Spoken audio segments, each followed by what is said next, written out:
You're the Wonderful. So, hi everyone. Thank you so much for joining us for our next BGS Coalition Member DEI workshop. We are thrilled to have Barry Reaves here from the Northeast Clean Energy Council, who is the Vice President of DEIJ and Workforce Development over there. Super happy to have him join us and lead us on this workshop session focused on inclusive hiring. And so at this point, I will turn it over to Barry to begin the session. But thank you so much for joining us today. Well, thanks, Alicia, and I appreciate the wonderful invite. I'll give a quick background on myself so that way at least you can take away that I actually know what I'm talking about in some way, shape, or form. I've been doing DE and I and J. I can say this because I've been doing this for 20 plus years. This is I think I started in 20 no, was it 20? Yeah, no, 2003 when I started this work. Started as an EEO specialist, Department of Defense, and then I've been doing this now. Does that count right? 20 plus years? It's 2014, 21, 20 years since I've been doing this work, and I've watched it go through all the different iterations of DEI. It wasn't even DEIJs. It was talent. It was talent relations when I first started, and then it went from talent relations to talent management to talent strategies to diversity, then diversity and inclusion, and then diversity and inclusion and belonging and justice and Jedi and everything and all of them in between. So my last position, I used to be a chief diversity officer for the United States Army, covering about 21 countries, 240,000 individuals, families, members.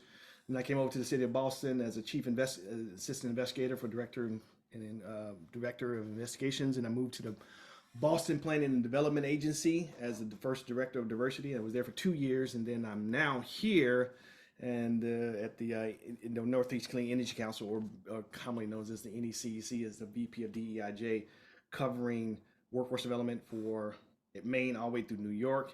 And it feels like we've been stretched into Virginia, and I don't know why, but that, even though we're the Northeast, so a lot of conversation been around this stuff, a lot of understanding. But the goal of this session is really to have a conversation. I don't want to sit here and I could lecture and everything else, and that's boring to me, and I don't want to do that. So really want to have a conversation about how to ensure that you understand and walk away with some common understanding of how to build inclusive practices, especially around hiring in your organizations, and then making sure that you walk away with some resources so you can feel like, hey, I got at least some strategies on how to do so. So we're going to have a conversation, not just a lecture. So in doing so, I'd like to go around the room and just kind of have you introduce, and then just kind of one takeaway of what you hope to walk away with from this session. So I'm going to look at my screen, and the first person to my, is that right? Right. Yep. I'm going to pick Lisa. So Lisa, you're right to right of me, and then you got to popcorn it to somebody else. So Lisa, you're on hook.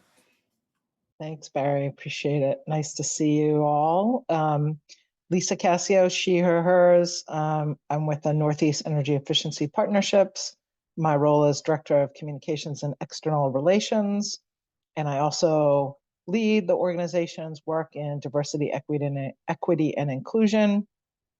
And we are happy to be a founding member of Brown and Green Space. And I always enjoy the time that I spend with the group and learning from folks like Barry and others who have best practices to share. So one thing I'd like to learn today is we've, over the last maybe 4 years or so, we've really done a lot of work in incorporating aspects of diversity, equity, and inclusion in all of our work, both external and internal. And one of the big focuses of our internal work is ensuring that all things around hiring, interviewing, and onboarding are, practices that are inclusive and,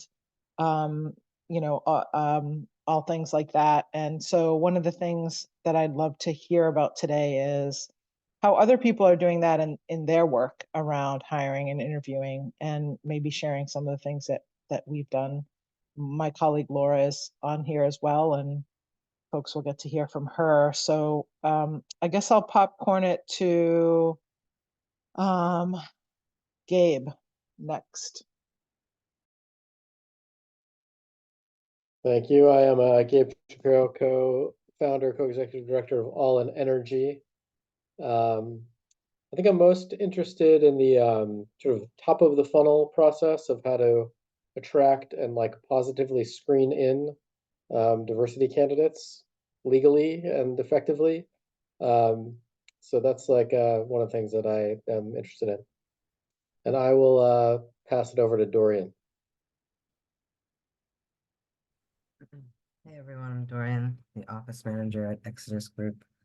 Um, we are pretty new to diversity, equity, and inclusion, especially in our US hubs.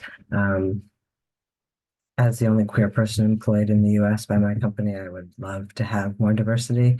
I'm really looking for insights on how to reach out appropriately to try to filter in a more diverse group of talent to our company. Also, how to, I don't know, sort of lead leadership into understanding why it's important to have a safe space before you can really branch out and make things diverse. I'll popcorn it to Lisa R.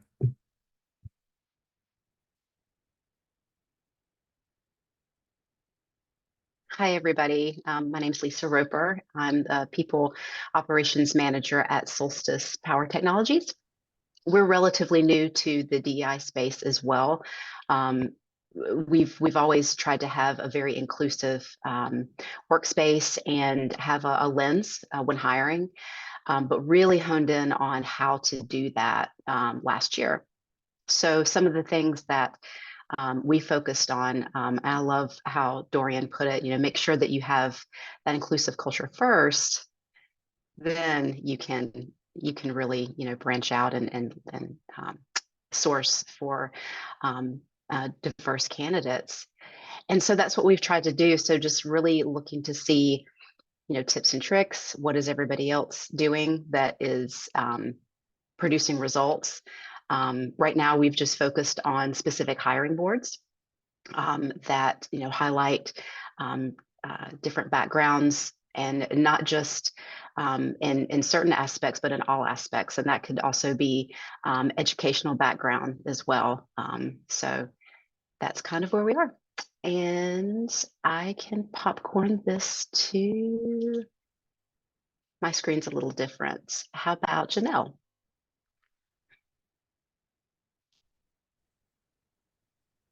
Hi everyone, I'm excited to be here today. Barry, is it okay if I give myself an introduction? We're here in more of a listening mode to learn and to understand how to best support all of the topics being discussed today. So we're just appreciative to be a part of this, and thank you for the opportunity.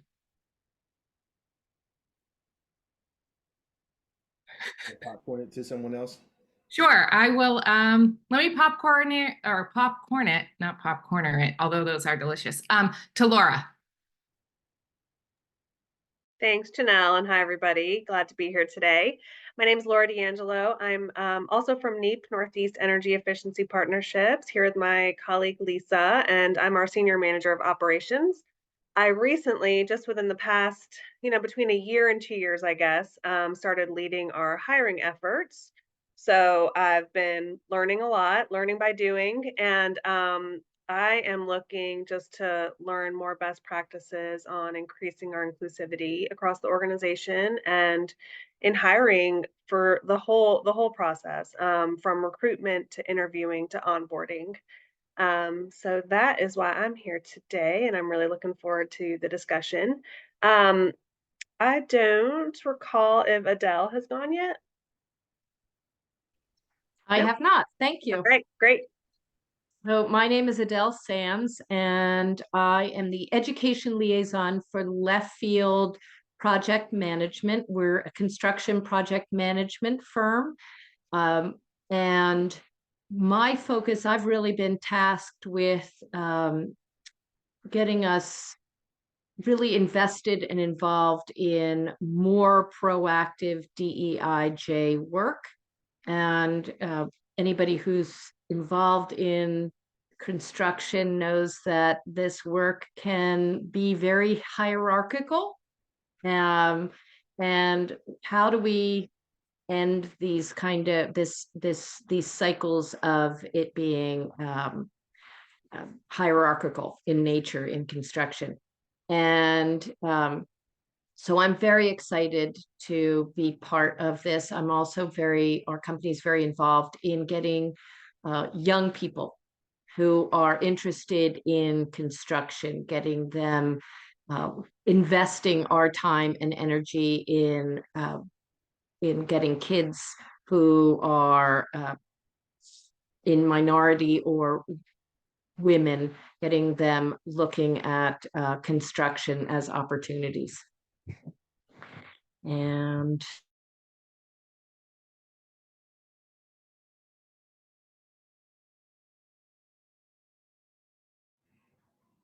so Nina, has Nina gone?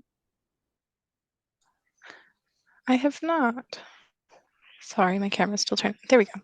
Hi, everyone. So nice to meet you all. My name is Nita Choquette. I am also with Exodus Group along with Dorian. So I'm looking forward to kind of learning similar things as him. Like he said, our office is relatively new to the DEI space. I feel like we have done a very good job hiring lots of women, which is exciting, but I think broadening that diversity beyond just a very women strong office. And I will popcorn it to Alexis. Hi everyone, I'm Alexis Washburn. I'm with Emerald Cities Collaborative. We're a nonprofit organization here in Boston and also doing work throughout the country as well. I'm excited to be here today just to learn more about sort of best practices and different strategies for recruiting diverse talent. I think, like Steve mentioned, particularly on the intake process, as an organization, we are majority BIPOC and women. So we do that really well already with our staff, but continuing to do that, I think, with our interns and also through fellowship opportunities as well, and making sure that we're going to the right places to recruit folks that could really benefit from these types of opportunities. And I will pass it to Ellen. Have you gone yet? I have not, thank you. I am Ellen McCauley. I am the Operations Director at the Environmental League of Massachusetts. I oversee most of our hiring processes, so that is why I am here today. I'm also a member of our organization's DEIJ committee, which has taken on hiring and recruitment as one of our top focus areas for 2024. So looking forward to hearing a lot of the things that other folks have already mentioned. I feel like over the last couple of years, we did kind of all of the low-hanging fruit of things to improve our hiring process, but really hoping to continue to iterate on it and take it to the next level and continue to improve. And I just want to say you guys throw an amazing get together. I had a chance to, when I first came on board, you guys do an amazing get together over at the stadium. Just want to say that was real nice. Thank you. It's coming up again on May 9th. So everybody, do I get our an invite? website, check it out. Yep, tickets are available May 9th at Fenway Park. And it's going to be a great night again. We're hoping to order up the same weather we had last year. And I'll go ahead and popcorn it to Savannah. Thank you. I'm Savannah with Green Energy Consumers Alliance, she, her pronouns. I am the membership coordinator, and I also am a part of the DEI committee. I'm currently taking on a DEI program certificate, so we're not too new with the DEI project or the DEI goals for our organizations, but I do want to enhance my knowledge in regards to hiring and how to make that more inclusive. I know of a couple of softwares and programs that we could use, such as Textio, Untapped, and Workday, that allows for more inclusive process in hiring. However, one of the issues that I've encountered is making sure that when we don't let our unconscious bias interfere in the hiring process, which would look like having a blind screening. I'm not sure how that would help us get more diverse candidates. So that's what I'm looking to learn from today. Okay, so has everyone gone yet? So I want to make sure we can jump into it because I want to be conscious of the time. So has anyone not introduced yourself real quickly before we jump in? I'll go really quick. Hi, everyone. I'm Giovanna. I'm the HR manager at Reactivate. We are a newer company, and so this is a really important space for us. I'm also a department of one, so as the HR manager, I do all the roles here. I'm actually getting help in a couple weeks, which will be really, really exciting. We've done a really good job, I think, of hiring diverse candidates, but as always, it's I'll definitely be in listening mode. It'll be really important for us as our team grows, for us to make sure that we are aligning all of our practices and creating a culture that's very inclusive, and very, with a belonging lens. So really excited to hear what folks are doing today and looking forward to being here. Cool. Is anybody else? Just one quickly because I'm going to get to it. I'll jump in, Barry. My name is Michelle Keep. I'm the CEO of Mama. You just met my colleague Janelle. We are guests of Barry, so thank you so much for including us today. And like Janelle said, we're here to listen and learn. We are a recruitment company that connects companies with our incredible network of talent and women leaders. And just want to hear more about the challenges and opportunities that other companies are experiencing as they're hiring. So thanks so much, and excited to listen to everyone's thoughts. All right. Well, thanks so much for introducing yourself. Can anyone see my screen? Can everyone good? So just so you know, I can see some of you. So Alexis, you're kind of the person I can see right now. So I'm just queuing off you. So hopefully it would. So thanks so much for number one for just being here. I understand, and I hope this presentation will be helpful for you. Once again, I do not want to lecture you, but I want to have a conversation with you. And as critical as recruiting the best talent is, you need to make sure that there's a strategy behind it and that your process is really clear about how you're going to do it. And I'm going to say this again. When I used to be a chief investigator, a lot of the issues that we found was not so much in people's lack of attempt to try to hire diverse. It's the process, and the process matters. And anything that you do around diversity, equity, and inclusion, it's a process. Whether you want to hire more, be more attentive about hiring diverse candidates, or building equitable workspaces, or building inclusiveness in your organization, or building a talent and leadership development program, it's all about your process. So if you can take, first thing you can take anything away is process. If you don't have a good process with clear intent and clear outcomes, you're going to continue to repeat the same mistakes, which is you're going to not meet the objectives of hiring diverse. So we're going to go through some slides, and we do some common conversations. So number one, you have an opportunity to harness talent that's available. There is tons of talent out in the ecosystem that's waiting to be found by your organization, that is waiting to be selected by your organization, that will bring innovation, that will bring different skill sets, different perspectives, different understandings, that will allow your organization to go beyond what it is right now to the stratosphere. And you want that talent. I'm gonna say this again, you want that talent. I was having a conversation earlier with the individual. Organizations who don't understand this will generally die within 5 years, because they haven't figured out that they need to continuously get talent in their organization that helps them think and understand their market, understand the people they're trying to reach, understand the objectives that they're trying to accomplish. And so diversity and hiring diverse talent is so critically. And I want to push beyond just color.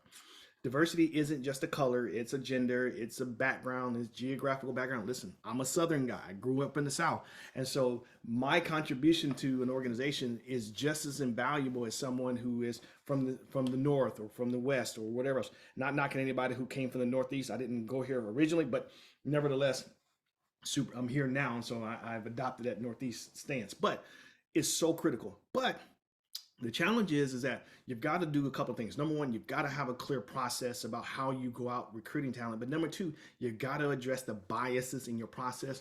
And a lot of times, most organizations get tripped up on the bias process, meaning they don't think that they think their process is good, and they'll say stuff like, and I don't want anybody to please don't feel defensive. So we're going to be open here, that, well, we've done a good job. And that's based on what? Based on what factors? Because doing a good job isn't going to get you the talent. You've got to be strategic in how you get the talent, and you've got to measure your progress against real clear standards. And so I want to encourage you not just to say we've done a good job. we've done the most effective job getting the talent based on our ability to attract diverse talent, not just the particular color. And I'm just going to say this again. I've been around for a long time, since 03, when we were still doing affirmative action programming. And that was just really about getting people, getting a person of color, getting a woman, getting someone to say that we met a particular quota. Inclusive recruiting is all about getting talent that's going to help your organization grow beyond where its current capacity to a greater capacity to do greater work in the areas that you hope to get. So our resolution is that you're going to create a clear, objective, structured, and transparent hiring process, which will support better outcomes and enable you to attract more diverse talent pools and select the most suitable candidate. And I'm going to say this again, suitable. And everybody's concerned about the Supreme Court rulings and how that may have impacted things. But I'm going to say this. If you're looking for diverse talent, it's not a political statement. Diverse talent is diverse talent, and wherever you can find that. And you need to understand that. So that's what we're trying to do. We're not trying to do affirmative action program where we're trying to get more Black people or more Hispanic or more women. We're trying to get to the best qualified candidate. And sometimes our processes create barriers for individuals to get in. Is that fair for everyone? We're still good? We're still good? Because I'm hoping somebody gives me a thumb up. So hopefully everybody's still good with that. Okay. So most processes are poorly designed. So a lot of times, because we don't really understand how to create a recruiting process, understanding what that looks like and the steps necessary to actually make it successful, and how we ensure there's quality control through each step, that's generally why we have poor hiring outcomes. I'm going to point out one thing to you. The cost of a bad hire is 30% of the worker's first salary. So can someone pop up and say how much is a current role that you're paying right now? Can anybody pop up and just say how much you're paying for a current role? Just real quickly. Anybody? Nobody wants to say anything? Okay. Ellen, you're in the process of hiring. I'm gonna ask you, what's one role you just hired, and what was the salary, if you don't mind sharing? There's one role that we're planning to make an offer, and the range we posted was $70,000 to $80,000. So just imagine if that hire doesn't work out for you, that hiring decision costs you 30% of that salary. How would that impact your organization? That would not be good.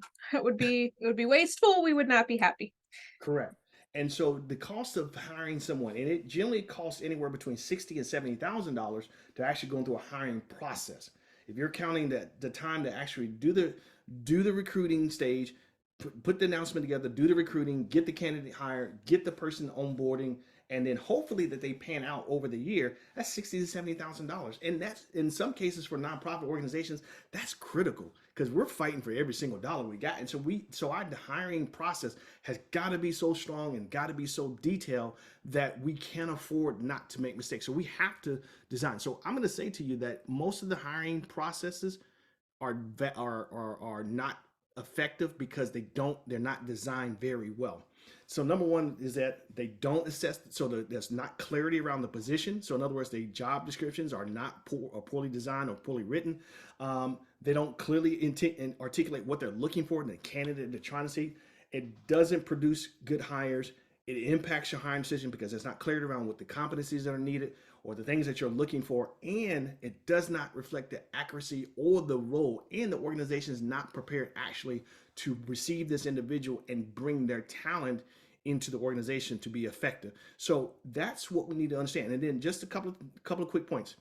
Turnover costs accelerate based on level of position. So 50% of the annual salary for entry level, 75 to 150% for a mid-level person, and 213% for an executive level. Do you understand how critical it is to get this right? Everybody shaking their head? Yes? Right? You got to get this right. So, but let's start with this. Before we get into the process, let's start with something. We can be honest for a second. How many people are willing to admit that they're biased? Who's willing to admit that they're biased? Okay. Ellen, you seem to be the brave one today. So who's willing to admit? Anyone else is willing to admit that they're biased? Savannah, thank you so much. I appreciate it. Who else wants to admit that they are biased? So everybody else is not biased. Okay, Lisa, thank you, Lisa, for the transparency. Listen, we have to be honest with ourselves. Listen, I'm going to tell you this. I am biased. I have a few biases. I'm going to admit one of my biases. One of my biases is that I'm not a Boston Red Sox fan. I have a bias towards them because I grew up and lived in New York for several years, and so I'm biased. I don't think they're that good. Don't say that out loud. Don't put this out there. And I know this is being recorded, so if it's being recorded, I'm going to say something. So I'm going to defend myself. But we have a bias. Everyone has a bias. If we can be honest with that and start with that, we are going to be able to be successful. So it doesn't make you bad. It just simply makes you a person, because we all have biases. Those biases have been in some cases wired into us. In some cases, they're just simply lived experiences that have shaped the way we view things, how we see things, how we approach information, how we do things. So this is why we need to make sure that we understand biases. But here's the thing about biases. If they're not checked, they blur our ability to make a sound decision. They really make it hard for us to make a great decision. So let's just say you have a bias towards, I don't know, Alicia, I can see your picture up now. So Alicia, can you tell me a bias that you have, if you're honest, to just come out there and share with us? Oh, I would say I would have a bias if folks don't ever kind of interact with anybody who's different from themselves. Absolutely. That's a great one. Why? Because it shapes the viewpoint of how you look at that person, right? I grew up in the South.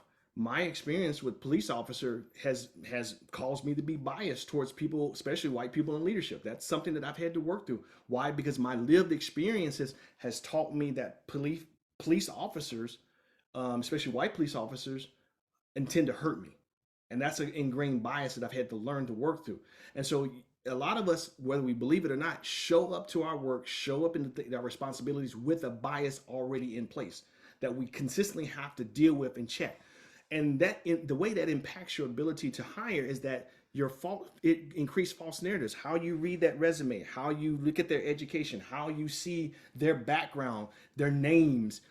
If they have a ethnic sounding name, some people, that's a bias for some people. You know, what kind of name is Portia? Who is that? You know, or my favorite one is that my name is Barry. That's not a commonly known Black name. Okay, I'm just gonna be honest. And so I've gone on interviews where they're expecting a middle-aged white man, and I come up on the screen, they're going, wait a minute, your name is Barry? Yeah. What are you trying to say? Black men can't be named Barry? That's a problem for you? But that has shown up in my process of going through interviews where they're biased because they see a name and they're expecting this. And then when I show up on the screen, they're going, oh, we thought you were, because they have a built-in bias. And so your biases are there. It's something that you have to navigate. You've got to do some homework. And I'm not going to be here to try to tell you need to do homework. I'm going to tell you that if you're not willing to come to the point that you have a bias and do the work necessary to address those biases, you're going to continue to get to produce the same results. So let's talk about this real quick. So let's talk about the type of biases. So I'm not going to get too deep in this, but I'm going to just highlight a couple of ones. So number one, there's institutional bias. Now, that's generally 70% of the challenges when it comes to institutions. Most institutions don't really do a good job of actually going through their processes on a routine and regular basis, meaning they don't have protocols and measures in place to review their process on an ongoing regular basis. That is a challenge. And you as an organization need to ensure that you have effective review measures to address any process that deals with people. And that needs to be something routine. That needs to be something that's consistent. That needs to be something that you do on a regular basis. You cannot just say, well, we've always done it this way, which is a common stance for a lot of people. Well, we've always done it this way. This is good. You know, we're getting good results. That's a danger. That's a dangerous signal to send, because everybody has flaws in their process. And you as an organization, to be a growing and learning a culture of growing and inclusiveness, you got to consistently check that institutional bias. And it doesn't mean that someone is nefarious about it. It just simply means that you're not adapting your processes to meet where you actually are and the people that you hope to recruit. The second bias is implicit. Now, this is the one that's everybody knows. This is the one that we tend to get really spun up on, which is these are the people who are outwardly opening. They're walking around with the flags. They're, you know, I hate to say it like this, the red hats. I'm not going to say the names, but the red hats and the stances and the openly hostile, and that's implicit. They're not shying away from who they are, what they say they are. They're living their prejudice. They're basically out front saying that this is what I believe, and they're going to be very expressive towards it. And you do have individuals in your organization, whether they are saying it or not, that are implicit in their biases towards individuals, and because of their personal background, their belief system, how they were raised. And this is something that you got to be aware of. The more difficult one is the implicit, and the implicit bias is really more nuanced, because really what it's saying is that I grew up in the South. And so I have this background that, I was born this way. I was grown up, and this is what we were taught to believe. Listen, as a Southern individual, I was taught that you should open the door for ladies. That was how I was raised. That's very raised. I was raised that you had to go to church.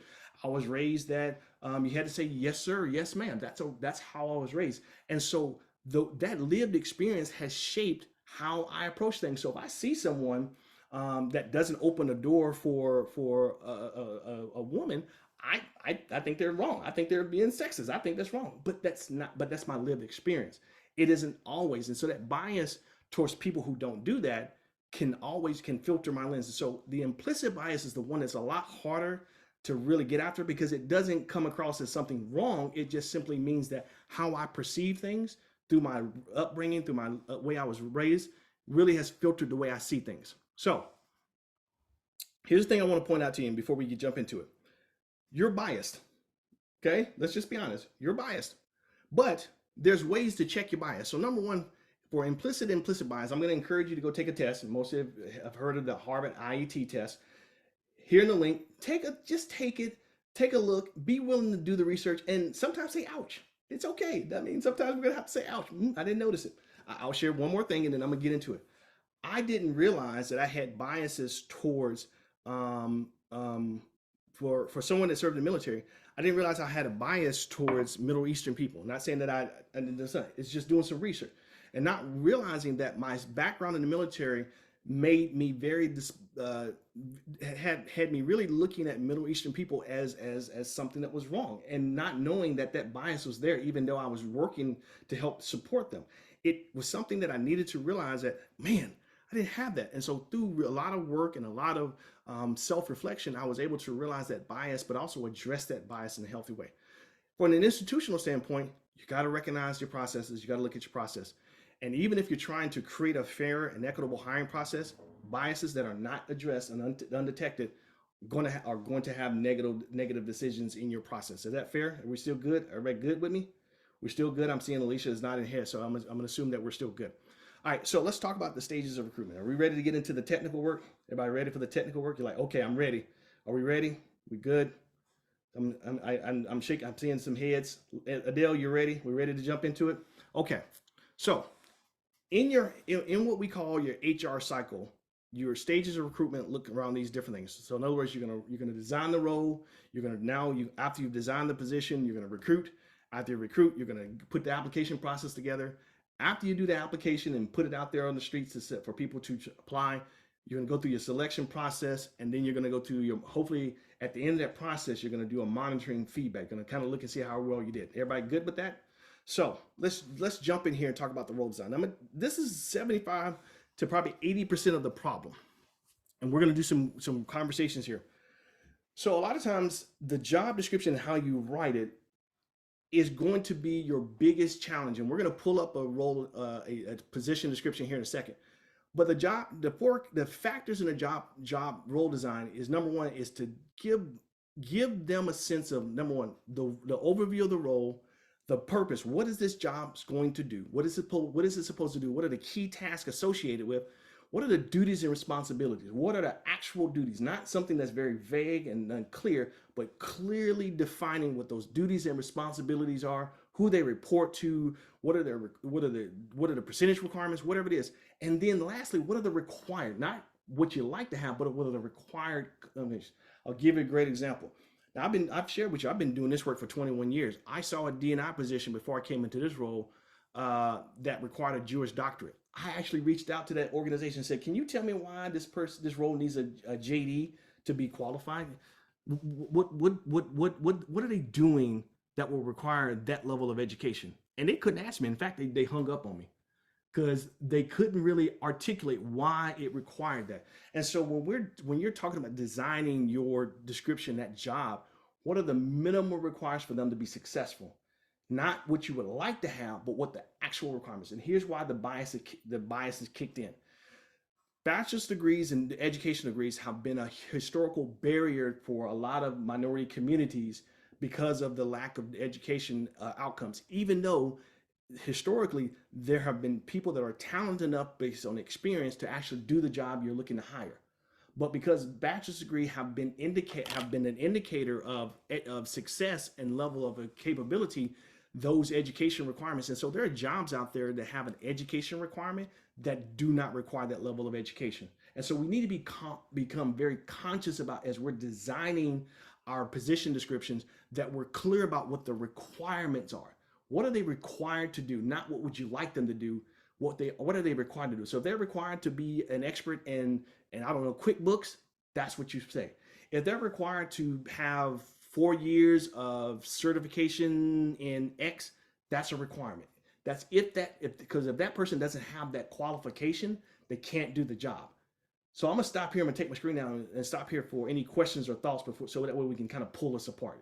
How are we feeling right now? How are we doing with everything? Any questions? Because I want to make sure I'm not just talking. No questions? Everybody good? We happy? I'll ask a question, Barry. Megan, go ahead. Yeah, I mean, I think the piece around the required qualifications is it's so important, particularly in the context of understanding your own biases and biases across your team when you're thinking about what you actually need for a role. I think that also applies to how you define the roles and responsibilities of a role too, because there's all sorts of things around like people not applying for jobs because they feel like they can't do every single thing that's listed in the job description. So I'm curious if you have any like recommendations on how to approach those kinds of conversations within a team when you're at the point of putting together a job description, how to help people kind of lift up those biases that they're bringing to the table and really think through like what's essential to this position. Well, I'm glad you asked that question, Megan, because we're going to dig into that. That's wonderful. That's a great segue. I appreciate the alley-oop. Let's jump into it. All right. So great question. Let's talk about it. Can everyone see my screen again? So I'm going to jump in the screen. Can everyone see that? Is that good? That look good for everyone? That looks good. But Barry, Savannah had a question. Go ahead, Savannah. Thank you. My question is also in regards to qualifications. A lot of the job positions will require a certain amount of years of experience. I was just wondering, for example, for myself, as someone who graduated from college 2 years ago, I'm often finding it very difficult to transition to another job because a lot of jobs will require 5 to 7 years of experience, even though I have the skills that they need. However, they'll always tell me, oh, you don't have the years of experience that we're looking for. So how do I better, how do I better present myself so they can see that the years of experience aren't as important as the skills that I present? Those are great questions. So that's a bias. Why? Because tell me why I need 5 years. What would 5 years? What is that? Based on the role and how you wrote it, it says these are the required skills. I can do all those things. What does 5 years actually mean? And so these are little things that you have to look for in your own hiring, job description design, that you're not creating just clear barriers to entry for qualified candidates. This is why I go back and say, what is required? Not what you'd like to have, what is required for me to do successful. And generally what happens is, and I'm gonna just be honest, most of the job descriptions are pulled from Google. They'll Google a position, they'll cut and paste, and they'll just copy it into the job, and that's what it is. There's no design behind it. And a real process starts with the actual clarity around what the job is. So we're gonna walk through this. Please ask tons of questions because we want to make sure that we understand. So that way when we walk away from this, we're good. All right. So starting with the job title, make sure that your job title is clear about what it is that you're trying to, what it is that's supposed to do. Don't title your job something that is not. I saw one job, executive liaison to the senior president of, is this an administrative person, administrative assistant? Is that what the job is? Because those titles actually can discourage people from actually applying. So actually title the job for what it actually is and what they're actually going to do. Let's be careful. Let's think about the titling of the job. And this is why I'm going to make one suggestion to you all. Don't like one person write the job description, make this a committee work. So that way the people that are involved in this role and responsibility actually are part of the conversation. So that way you can check those biases up front. Two, when we talk about job purpose, the job purpose is a synopsis of an overview. It is not there to me a detail. It's a synopsis, maybe a 3 to 5 paragraph sentence of the overview, the 10,000-foot overview of what the job actually is going to be, right? So under the general direction, plans, organize, and whatnot. And notice it's just giving a general understanding of the job. So it allows the candidate to understand in a general terms what this person will actually do, who they're going to report to, and some of the particular areas they might be interacting of. So that way, when a candidate is considering the job, they kind of have a sense of what they might be doing and what the role and what the environment they will be working in. If it's in office, if it's outdoors, if it's / virtual, if it's this, making sure that there's a clarity around that. From there, the scope or the purpose is really to ensure it's clarifying the functions, meaning what are the clear functions of the role? What does the role have to actually be able to do?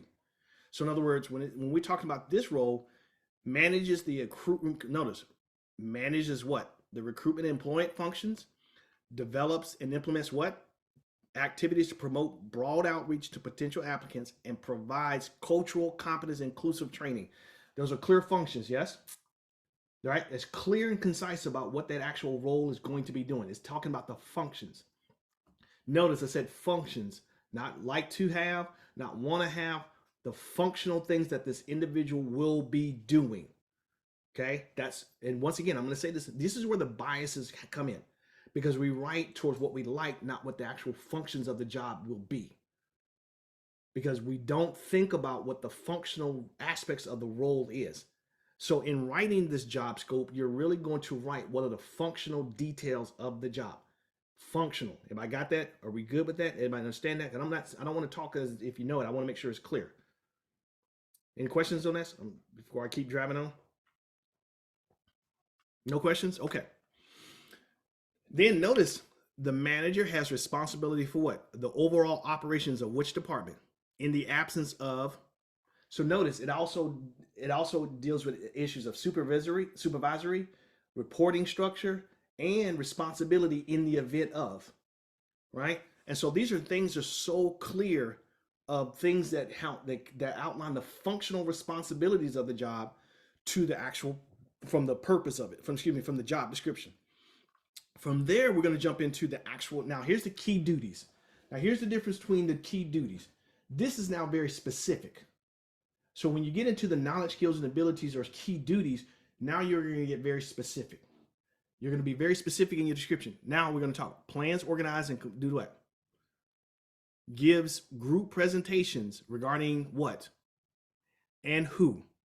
And what? Reviews what? Recruitment paperwork for what? Designs what? Responds to who and in which formats? Reviews what? And timeframes? And this? Reviews what? Determines what? Prepares what information? Participates in what activities? Assists in what? And develops what? Notice how very specific, and you want to be very specific in this because it does not leave ambiguity in what this person's responsibilities are. So I'm gonna stop there for any questions because before I keep going, I wanna make sure we're still good. Are any questions so far? Is this good information? I wanna make sure it's good. We feeling any questions? Adele, I mean, I see you, so everybody's quiet. So Adele, any questions? I don't, not to call you out on the spot. I don't have any questions about this. I do notice that it's very consistently active verbs. it's active verbs. So you're being very precise with the language, and you're saying this is what you're going to do. You're going to present. You're going to. They're very specific active verbs that you're using, and it's not wishy-washy. This is what we'd like to see. And you know why that is? That's going to count to when they get ready to do the evaluation. So a lot of times what we have a problem with evaluating people for promotional opportunities and whether they do it is because when you look at their job description, it was so written in the passive state. I don't know if you're successful or not. Right in the active, and I'm saying this again, right in the active stance, meaning does this, completes this, executes this. Why? Because it's active. This is what they're supposed to be doing. Okay, that's a great point out, Adele. Any other questions, Lisa? Lisa, you came up. Any thoughts, questions? No, I was just gonna say the same thing that Adele just mentioned. It was very evident that everything was written in that active voice and done so very precisely, like in simple, straightforward sentences. And this is why I say the biases show up, because a lot of times we're writing to what the aspiration of the candidate, not the actual need of the candidate. So a lot of times job descriptions are written aspirationally, not actual functionally. And that comes from our viewpoint of what we hope the person will be, not what the actual person needs to be. And so we need to make sure that when we're writing job descriptions, they're very functional. This is not an aspirational task. This is a very functional task. I need you to be able to do A, B, C, D, and E. That's it. And if you can do those things, you're successful. If you do above these things, guess what? You're exceeding the standard.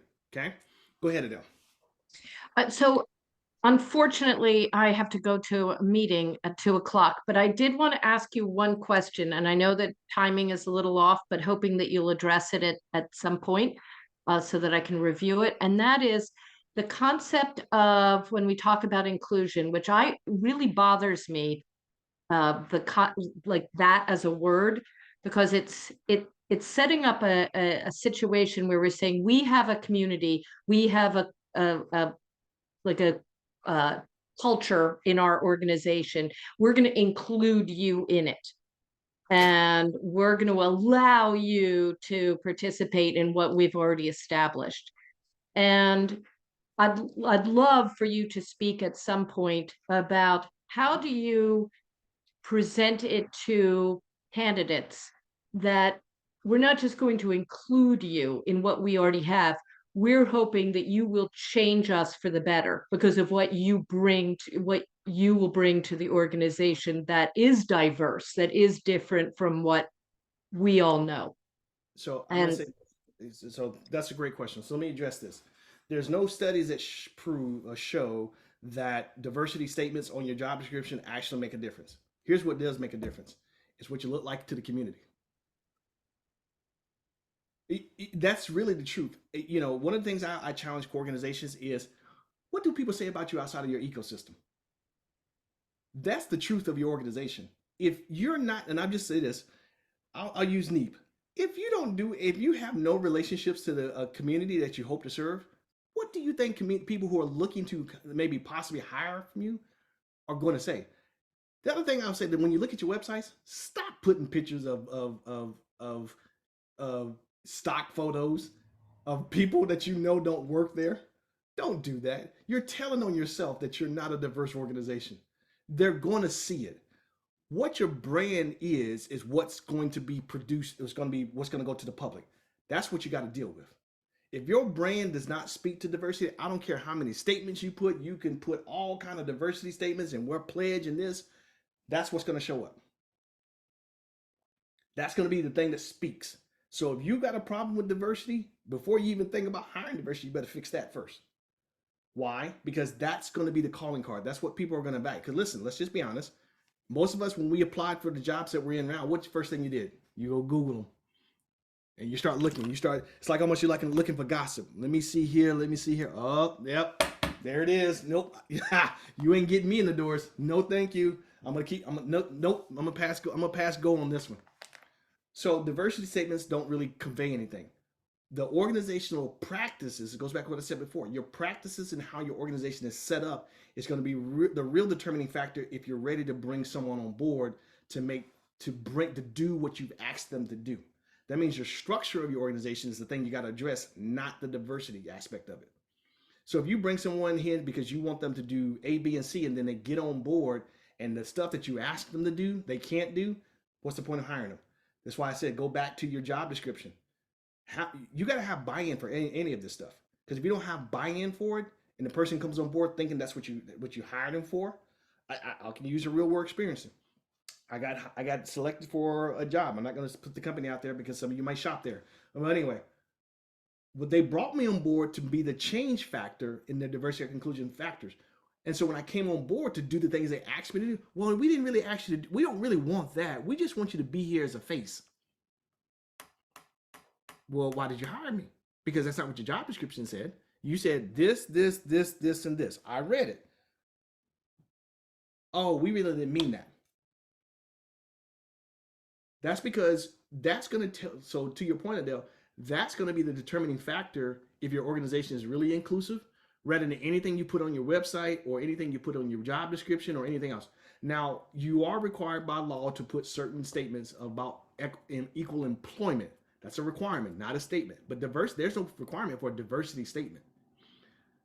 Your organization and it's how it looks to the ecosystem is going to be your calling card, whether diverse candidates are going to want to seek you out. That's the conversation you should be having as you're thinking about who you're trying to hire. Right? Is that fair? Okay. Are we good? We still good? I want to make sure I got that question. All right. So let's jump back into this. Now let's talk about what we call KSAs. KSAs are commonly known as knowledge, skills, and abilities. Okay? Meaning you have to have knowledge of, you have to have the ability to, and you have to have the skills to do this. Everybody understand that? So meaning you have to have knowledge is not just information, meaning you have awareness and ability to execute that function. Meaning I'm not an accountant, so I wouldn't know anything to do about, accounting type of tasks. I have no knowledge of that work. Because sometimes people will say I have knowledge of, and then when you ask the question, they have no knowledge of anything. Okay? But in our job description, most of the times, we don't even know what knowledge they're supposed to have. Because we're not clear about what it is what we want them to know. What do you want the candidate to be able to know clearly and concisely? So I'm gonna look at this again. They have to have the ability to do what? Prepare accurate and comprehensive correspondence and reports. They have to have a knowledge of it. So that means they have skill sets and they have to have the ability to do that. Now, in some cases, if that's a knowledge they need to have, your assessment for that has got to be different. So this is where you can actually put up and say, hey, listen, for us to measure this ability, we want you to complete a writing assignment. That's a fair requirement, because if this is a key responsibility, knowledge for them to do so, you got to be able to measure it. And that's totally fine. That's not a discriminatory practice, because that's a core competency of this person's ability for their job function. They need to represent the district on all matters related to recruitment and employment, equity, and for the faculty. Meaning, what do they have to be able to do? They have to have presentation skills. They have to be able to articulate in front of stakeholders and groups. That's a requirement. So as you're thinking about this, how are you going to build your interview? Because this is leading to somewhere. So every time when you're walking through this ability to, this should be feeding your understanding of how you're going to interview this person. How are you going to test these requirements in your interview process? How are you going to design that interview to ensure you can measure these abilities? Because you've determined that these are core competency abilities that this individual is supposed to have.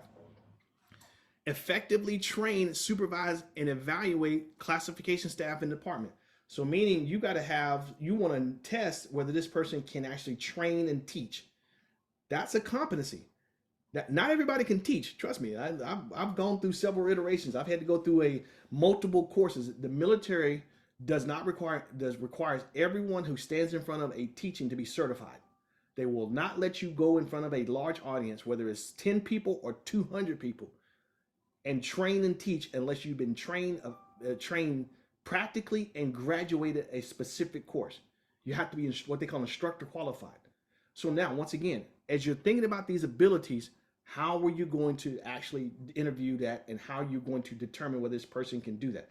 This is why I say it goes back to that question that I think Savannah asked about the years of experience. That's why, because they don't know how to measure this. So they say, well, you had 5 years.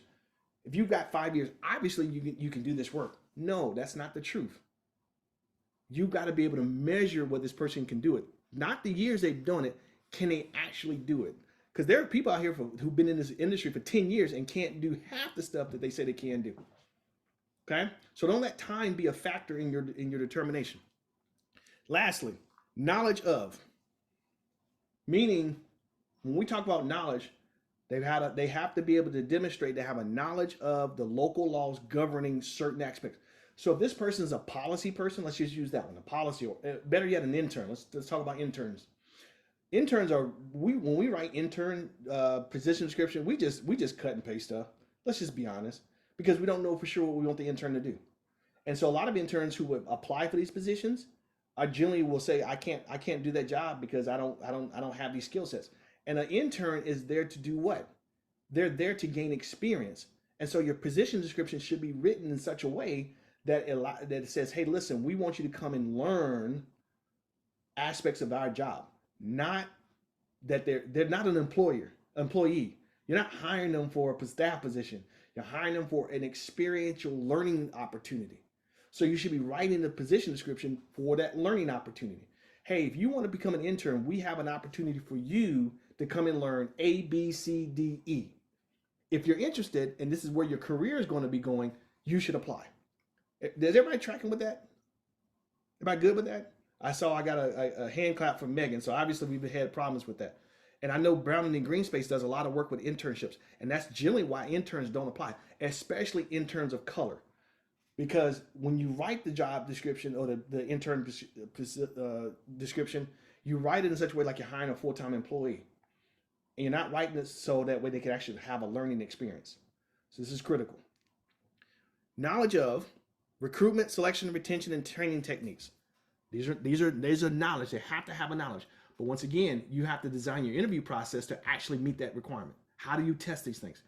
All these knowledge, skills, and abilities should feed into your hiring and your interview process. We good?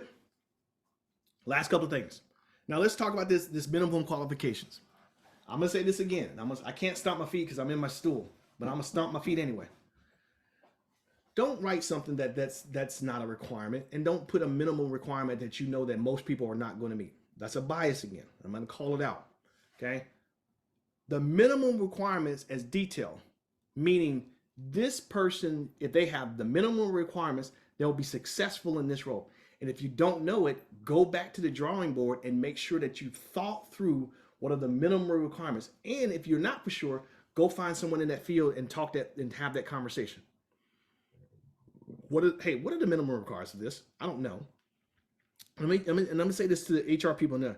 Most of the HR people don't know, because it's an institutional bias. We just write it for writing it, and not thoughtful about why are the requirements. If the minimum requirements is a bachelor's degree in X, no time, right? If the minimum requirements is now, once again, I'm gonna say this again. If you say the minimum requirements is 5 years, you better be able to articulate why. Now, I'm gonna say something to you that I see coming. I'm gonna just be honest with you. People are gonna start challenging those year requirement, because guess what? You can't document it. You're one step removed from having a complaint filed against you for discriminatory practices. Why? Because if someone questioned that requirement, you better be able to give a clear justification of why. And most of the times you can't. I'm telling you this as a practice because you need to ensure that you're not creating biases, but you're also, that's what's going to be said to them.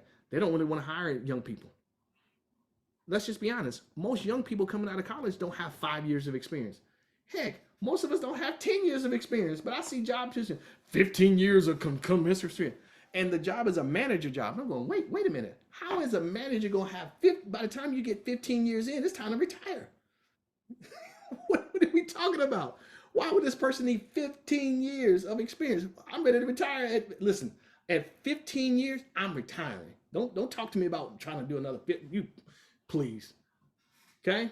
Let's make sure that we're thinking about this too when it comes to minimum requirements. Education. Now, here's where you can get real creative. If you got an education, what I would always suggest to you is that education in lieu of experience. So you can have an education requirement or in lieu of. So let's just say, for instance, because I'll just use me again, there's no bachelor's degree now. I mean, in the last 5 years, 4 schools have now got a bachelor's degree in diversity, equity, inclusion. And I don't even know what that really means, but okay. So if you're really willing to get experience, if you want to have an educational requirement, fine. But you need to make sure that that way you don't block candidates who maybe don't have the educational background. Put in lieu of. So in other words, 2 years in lieu of an associate degree, 4 years of experience in lieu of a bachelor's degree. Why? Because it opens up your portal to more candidates. Go ahead, Alicia. Thanks, Barry.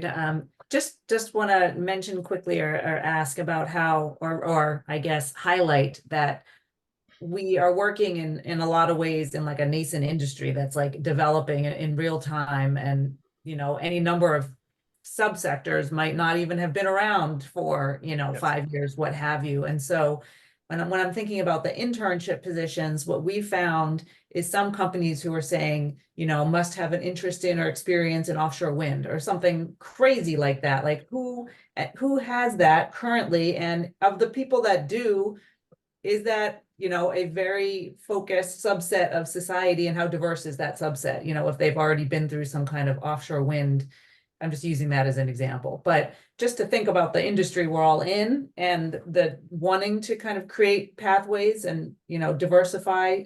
Let's think about some of those years of experience or passionate about or XYZ language that will turn people away, and they don't see an opportunity for them to learn and become passionate and become engaged during the course of their internship opportunity, because that's one of the goals, is to create some interest in this area. So just wanted to mention that. Good Lord, say that for the people in the back again. You know where that really comes from? That comes from a bias of people who are in the ecosystem. And I'm gonna just say this, let me just be honest with you. In the clean energy sector, there's a bias there. Why? Because we think that everyone is in our ecosystem. And when I go outside the ecosystem and talk to diverse communities and everything else, they're gonna like, what? Offshore who? Grid monitor what? Listen, don't get me started with environmental justice. I'm going to say this, but hopefully, once again, I'm just say this. Most people, if you step outside the ecosystem, don't know what you do and who you are and why you exist. Except for the people who know you, are in relationship with you. And so that's who you generally get your candidates from. Because your presence outside of your ecosystem is very small.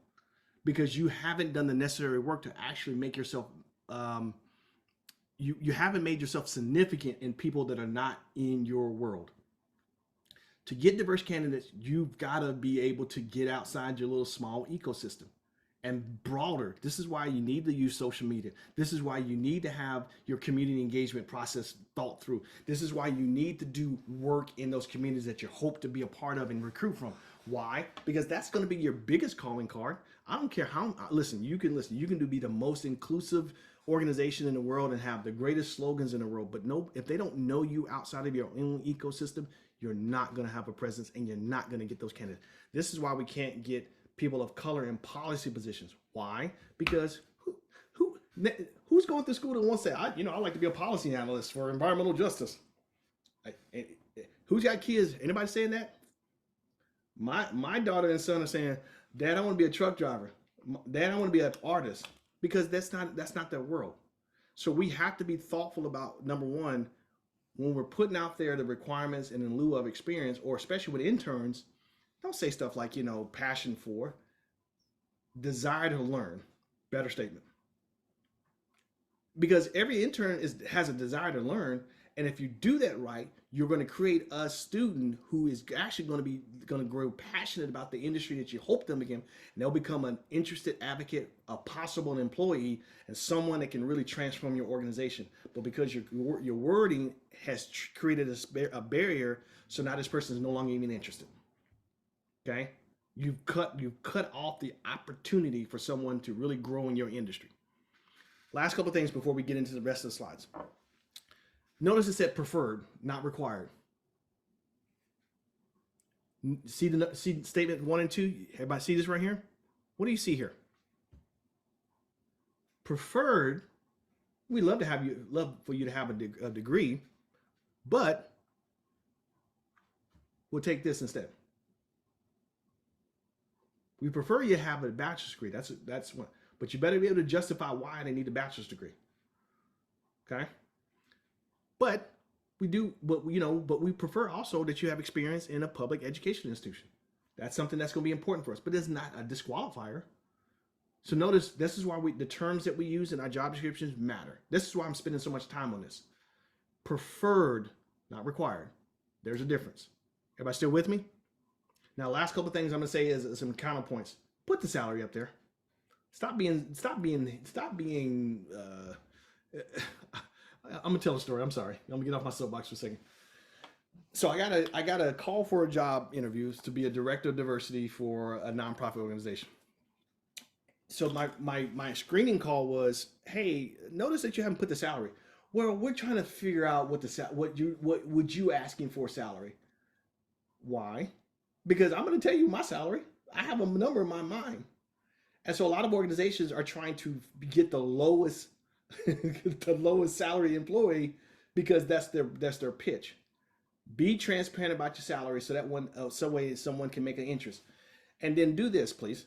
When you're doing your salary, go from the lowest number to the highest based on your budget. Not based on your guess, but your actual budget. Because you're not going to bring in someone that is going to be at the top of your budget. You're going to probably bring that person in right in the midsection of your budget. Okay? So that way you have room to what? Grow them in their compensation. Because if you give them at the top of the range, you're not going to be able to keep them. They're going to say, listen, I'm going to have to find another job. But be transparent about your salary. If you offer virtual work, say it. If it's a requirement for them to be in the office on a consistent basis, say it. If you're off, your benefits, and I'm gonna say this, your benefits and policy packages, the things that are super important, be clear and concise about what those things are. Don't say we offer a loving and warm environment. What does that mean? And I've read those things. Don't say that. Say, listen, it's an office setting. You're not assigned a cubicle, but you're assigned working stations. There's a requirement to be in the office 3 days a week.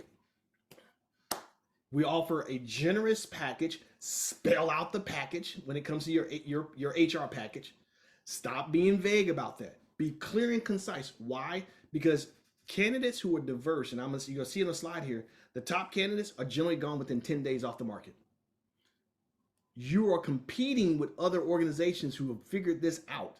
You do not have luxuries to be vague or secretive about things that are super important to people to make that so they can make a decision.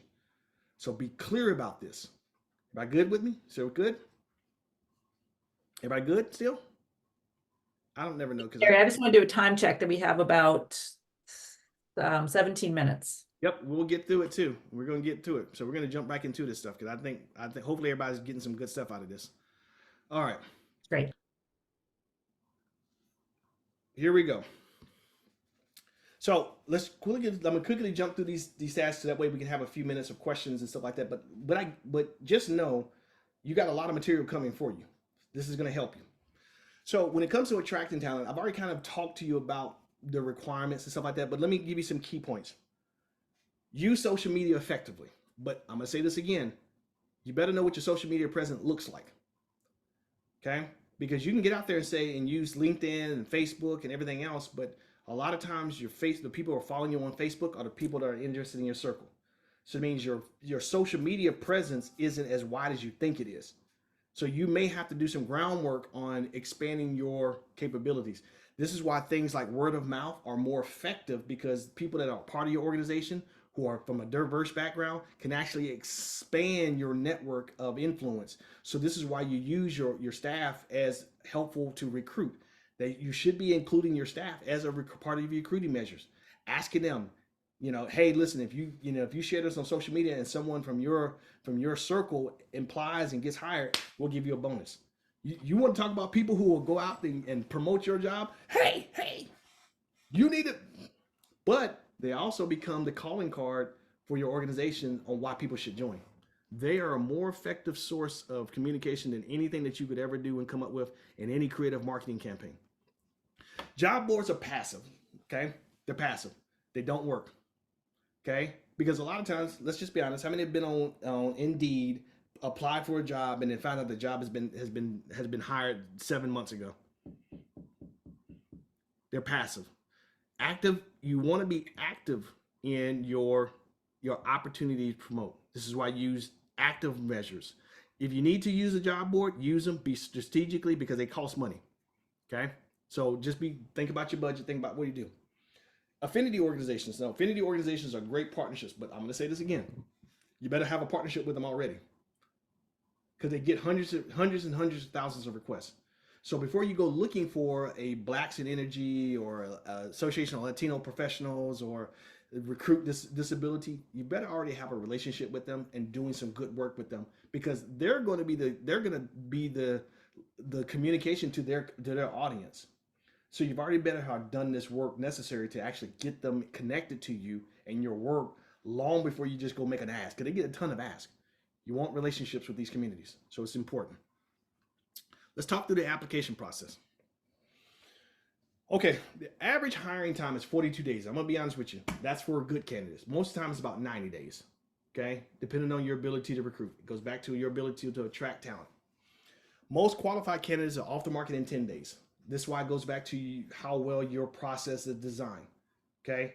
You're competing with people who are looking for the best talent, okay? If you aren't thinking this and you're not solid in your process, you're not gonna get the best talent, because they're gonna be gone before you even think about it. Before you even put your stuff together and go, they're gone. That's how quick it goes. So that means you need to be thoughtful in your process, be efficient in how you do your process to make sure you do. Lastly, predetermine the number of candidates you would like to consider diverse. Be clear. Be clear. If you want more women, say that. If you want more African Americans, Asian Americans, say it, but say it internally. So that way, as you're going through your recruiting process, you know if you've hit the number. And I don't say this to say that you're looking for 4 Black people. What I'm saying is that make sure you clearly define diversity as you need to have it. So if you want to have a diverse slate of recruits, you better know what that actually looks like for you. When it comes to pre-qualification, once again, and I'm going to say this, and you got some tools in there available. Most time, study and look at 4 or 5 different job descriptions to ensure that you're clear. And that goes back to what I said, your job posting design, that you're clear about what the requirements are, the knowledge, skills, and ability, and the minimum requirements clearly. So that way, when you're thinking about, as you're getting candidates and you're screening them, they're meeting the quality. This is what biases come in. Most times we'll go, oh, this person come from Harvard. They automatically get an interview. Why? Does going to Harvard make you any better than someone that goes to Franklin Cummings Tech? No, because your evaluation of that screening is knowledge, skills, abilities, and functionality. That's what you're looking for, not school. School is a bias. I'm gonna say this again. I see a ton of them. Don't do that. Make sure that as you're recruiting, that you have a marginalized community candidates on your list, that you're doing the work necessary. If you're not seeing them, keep on working until you get them. Lastly, and I don't say anything else, stay off social media. Don't go looking for that person. Listen, you don't know how many times I see people looking me up on LinkedIn. I'm going, why are you looking at my profile? Is it something we need to do together? Candidates watch that stuff. And if they see you checking, they're going to look, okay? Don't use the candidate's social media as a discriminatory practice, okay? That happens. Lastly, use a group to look at candidates. Don't have one individual looking at the candidates. Make it a group session. Why? Because a lot of times this one person is not clear on their biases, and so that biases is the one that's selecting who should get an interview or not. Screen for minimum requirements, not for fit. Don't look for fit. Okay? Don't look for fit. All right, let's jump into the selection process. Prior to the interview, everyone needs to have bias training done. I don't care who you are, get it. Why? Because you need to make sure that your biases are set it up front. Get your biases checked at the door before you get to this process. Okay? Create an evaluation process for how you're going to interview the candidate. This is why in your package you've got a couple of things that you can use for evaluating, screening, and buy-in. Before the interview, make sure that you define the most important things, and that's what you're going to write. Use structured interviews. Okay, in your take-home kit, you've got an instruction. The structured interview is actually a predetermined set of questions, and everyone gets asked the same questions. Do not cowboy this. Don't go, tell me where you like to be in 5 years. Why does that matter? But it's been asked, yes. Why? Because that bias is that, well, if I hire this person and they say in 2 years I'm going to be here, I'm going to have a bias towards them because they're not going to stay. That's a bias, right? Because now we all have a right to pursue our careers. So what does it matter if I stay here 1 year, 10 years? Am I the right candidate and fit for you? During the interview process, consistently every interview, are we checking our biases? Are we asking the right questions? Is someone coming up? You should assign scores immediately, individually, but then come together collectively. Why? Because we have the biases of the leader biases. Well, if X person says this, then we all should score this. Well, I scored the candidate 21. What did you score?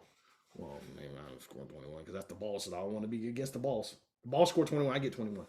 That's not what you want to do. Have it individually score and then collectively communicate it. Once you get on this decision of the candidate, group decision, look at all the candidates and their scores and make a group determination based on qualifications, based on the ones you've set. Use calibrations for hiring decisions, meaning so people who are set on the panel, take it outside of them and go, let's take a look at this decision. Did we make the right decision? Is our process clear? That means you've got a second set of eyes looking at it. Decide if the reference are needed. Sometimes you don't need references. Make sure you know why you want references. Okay, what are you trying to get after the references? Is it just to say, is this person who they say they are? Why do you need references? Once again, check your bias. Make an offer. And then lastly, and I'm going to say this and then I'm going to stop here because I think we're right about time. Every aspect of this process should be checked. Afterwards, we call it in the military the active action review. Check your biases, check your process. And if you found deficiencies in your process, correct it. Written process, not guessed process. Every process you have in your organization should be a written document that can be managed, reviewed, and everyone should adhere to the process in an interview and candidate recruiting process. All the way through the process, every time you do it, calibrate, document, change your process, review, do it there. So I'm going to stop here because I think we're almost at time for your questions. Hopefully this was good for you. Hopefully you got some good nuggets out of it. So with that being said, with the time we have left, if we have time, what are your questions? I appreciated what you said about articulating what diversity would mean for your organization and making sure those people are on your list. And if they're not, keep looking until they are. What do you recommend as the best ways to identify those traits and perspectives from someone's application materials? Go back to what your requirements are. What are your functional requirements? Not traits, requirements, functional. Right, but say your organization is looking for more people that are not white. What's the best way to try to make sure that you're getting those folks in your pool before you meet them? It goes back to your intentionality and what you look like to the ecosystem. And here's what I mean.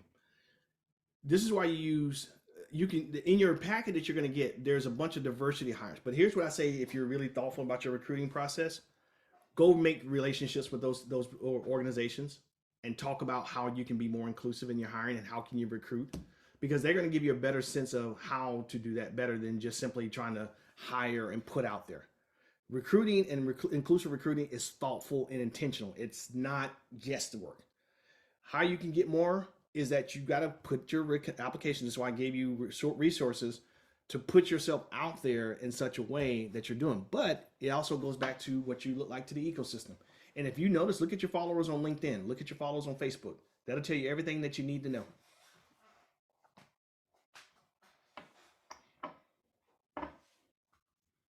Alicia put in there, there's 10 resources. Okay. Yeah, What are you, I failed you, Barry, because I had told you I was going to put that in at the beginning of the session and I failed you miserably. So what we'll do is email it out to the group along with your slides, because I know you're not able to get to all of those slides and there's some great content in there. what are your questions? Hopefully this is good for you. I want to, I mean, I know it's quick, but I want to make sure you walked away with some good nuggets. Because this is a I've taught this is a in most cases is a 4.5 full day subject because we get really deep into the weeds. Like I would literally be taking apart your process. I will say this, and I know Janelle and the team and the team over there. If you're looking for some calibrated help, definitely you'll see some resources in there that can help you with to think about that recruiting as a thought process. The NECEC can help you too as well if you're really trying to look at your design process. Glad to help you, glad to reach out, and we can help you set on a different appointment to help design it, because that's the thing that I want to really iterate. Design, not guess. Design your process. If your process, and I'll just say this, and I'm gonna use this as a closing point. Whatever you want, your structure has got to be able to do that. So if you want your structure to be more inclusive and hire more inclusive, then you have to build the kind of structure that actually allows it to happen, and be very intentional at every step of the process. Meaning notice I spent a lot of energy and time on the job descriptions. Why? Because that's the key. That's the cornerstone of everything. There are barriers and biases that are already inbuilt, because guess what? That's generally what happens. You wonder why you can't get diverse candidates? Look at your job description. I guarantee you, if you sent me a copy of your job description, within 10 minutes, I could take it apart and tell you where all your biases are at. That's how ingrained the institutional, implicit, and explicit biases are in this process. And we wonder why we can't get diverse candidates. The second thing I'm going to say is check your organization. Diversity is not a moral thing, it's a strategic thing. And I've said this multiple times. You want to be innovative, more productive, and you want to be able to reach a diverse market base. Diversity is what you got to do. It's not something you'd like to do. You got to do it. Why?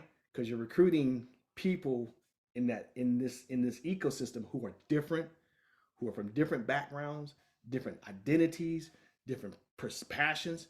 And if you have to be able to recruit them to your organization, they're making a choice about you. So whatever your organization is, that's what they're choosing. That's what you need to understand. The days of thinking that people are just chasing your organization are gone. Okay, so you got to be intentional about your strategy. Okay, I'm gonna stop there. Any other questions? I think I lost a lot of people, but hopefully they got something. I think the schedule. I'm just gonna busy. Just gonna flag that we put a feedback form in the chat, a couple messages back. So if you do have any feedback on today's workshop, really appreciate folks' input on that, and especially as we're planning additional programming for the rest of the year. Yeah. And a huge thank you to Barry for his time and expertise and passion and energy, and kind of lending that all to us over here at BGS. I know, Barry, you've mentioned that you are available through NECEC for kind of one-on-one company kind of consultations. I know that's kind of an area that you're building out at NECEC. So if people are interested in connecting with you and seeing what might be possible there for some more kind of individual company consulting support, you want to throw your email in the chat? I'm sure most people have it, but in the chat, but you can reach out to me on LinkedIn or wherever else. I also will say one of the things I'll point out, and I know the team came on board from Mama. One of the things that's also missing is returning moms, and we don't talk about that. That's critical because you have a lot of moms who've gone out the marketplace. So that material that's being sent out in the package, check that out as a source thought. Because once again, that's a market that has not been tapped into, that's got some great talent. So Janelle and the team over there, just want to throw it out there as a thought process in the packet that's coming out your way as well. Great. So thank you all so much. Really appreciate your all time and energy, especially those of you who stayed all the way to the end. I think we could have listened to Barry for much longer than the hour and a half. So appreciate you sticking with us for this amount of time. And we'll be in touch with other DEI workshop opportunities throughout the course of the year. So thank you all again for your participation, and we'll send out the slides and the resources again as well in an email follow-up. Hey, Janelle, just by the way, I will be reaching out to you later on to just have some conversation around the affinity stuff that I found out. So I'll reach out to you here in a few on some information about that as well. Okay, thanks, Barry. Thanks.